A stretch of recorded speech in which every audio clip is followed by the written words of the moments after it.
Singular and plural noun তো আমরা সকলেই পড়েছি, রাইট?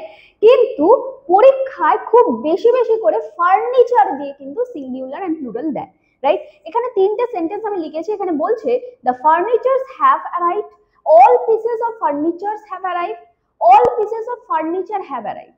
কোন সেন্টেন্সটা কারেক্ট আছে আমাদেরকে জানতে চাইছে।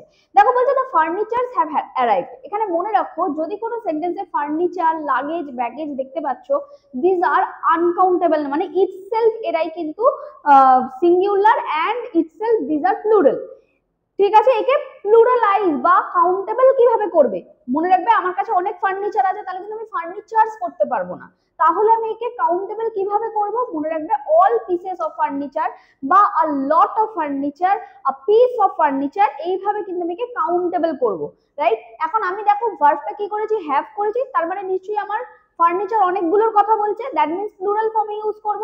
আর মনে রাখতে হবে ফার্নিচারের সাথে এস ইউজ করা যাবে না। তাহলে কি বললাম, প্লুরাল কিভাবে করব? অল পিসেস অফ ফার্নিচার করে, কিন্তু ফার্নিচারসও কিন্তু এখানে হবে না। তাহলে কারেক্ট আনসার হয়ে গেল all pieces of furniture have arrived. বোঝা গেল? তো এইরকমই কিছু ট্রিক জানতে আজই সাবস্ক্রাইব করো আমাদের চ্যানেলটা আর বন্ধুদের সাথে শেয়ার করো।